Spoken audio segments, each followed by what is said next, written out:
Tapi orang sehebat Umar bin Khattab, tuan-tuan, Umar bin Khattab itu Masya Allah tabarakallah, ma masya Umar qattu illa masa syaitanu fajjan ghaira fajjika. Ini ada satu jalan,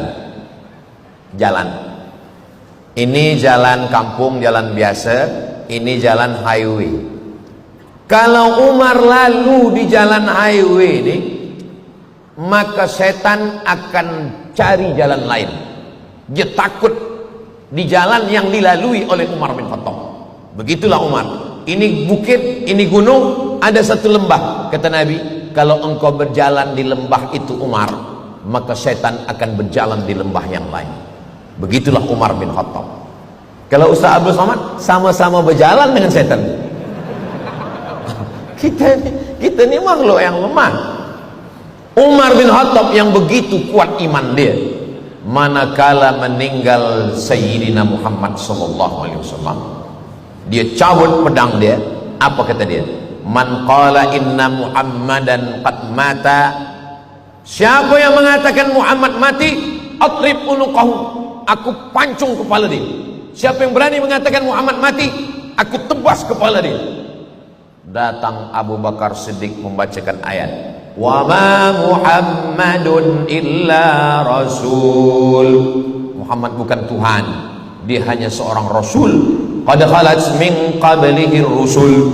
Rasul-rasul sebelum dia pun meninggal. Adam, Idris, Nuh, Hud, Saleh, Ilyas, Ilyasa, Zakaria, Musa, Yahya, Zulkifli, Ayub, Sulaiman. Mereka meninggal semua. Afa immata, kalau dia meninggal, au qutila, atau dia dibunuh orang, inqalabatum ala aqabikum, apakah kamu akan kembali kepada agama kamu yang lama? Mendengar ayat itu dibacakan, jatuh pedang Umar bin Khattab. Apa kata Umar?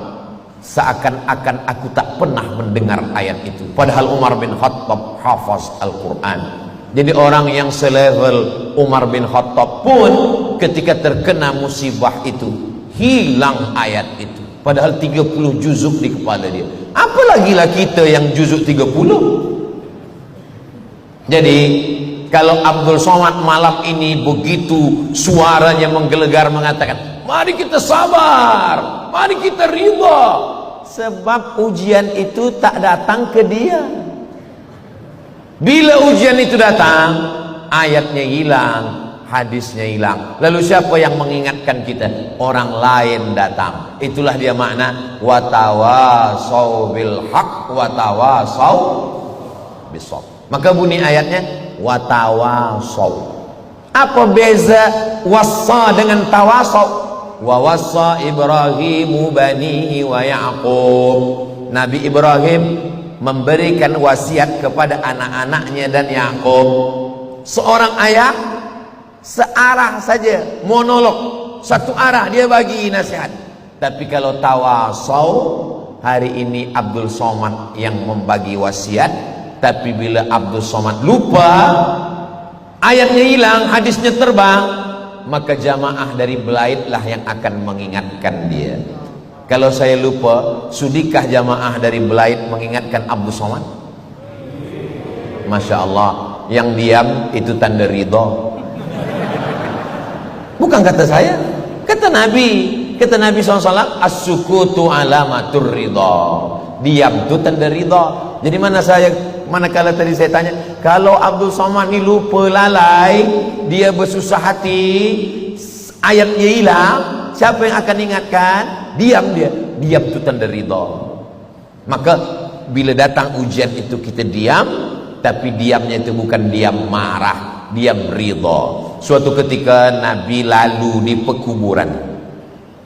Manakala Nabi lalu ke pekuburan, ada seorang perempuan yang menangis, anak dia mati, anak dia meninggal.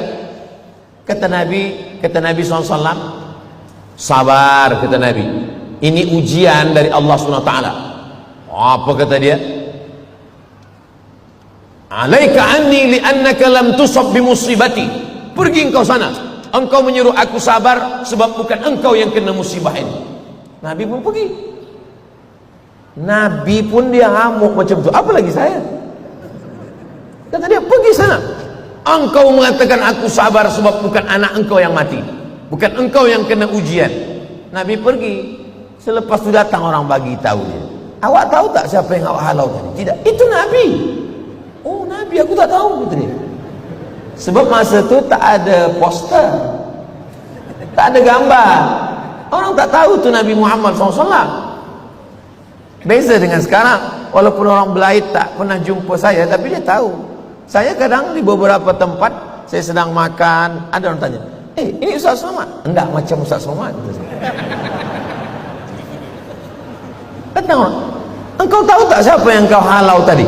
Tidak, itu yang kau halau untuk Nabi. Dia datang, dia kejar, dia datang sampai ke rumah Nabi. Kata dia, ya Rasulullah, maafkan aku. Aku tak tahu kalau tadi itu engkau ya Rasulullah. Aku sabar insyaAllah. Kata Nabi, innamas sabru fi sadmatil ula. Sabar itu pada pukulan yang pertama. Pada saat hari pertama itulah sabar. Kalau kedua, ketiga semua ada sabar.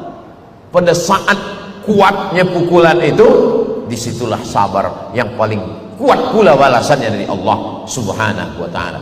Makanya dikatakan innallaha ma'as sabirin. Kalau sanggup kita menyabarkan diri kita, kita lawan bisikan syaitan, hawa nafsu, maka sesungguhnya kita sedang bersama dengan Allah Subhanahu wa ta'ala. Maka dalam ayat itu dikatakan, ya ayyuhalladzina amanu ista'inu bis-sabri was-salah innallaha ma'as sabirin. Anak aku mati fisabilillah. Datang seorang memberikan kabar, assalamualaikum puan. Waalaikumsalam. Anak puan meninggal dibunuh oleh tentera Israel.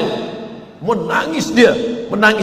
Kata yang membawa berita ini, sabarlah, sabar, ini ujian dari Allah. Anak engkau tu mati syahid, dia insya Allah mati syahid masuk surga.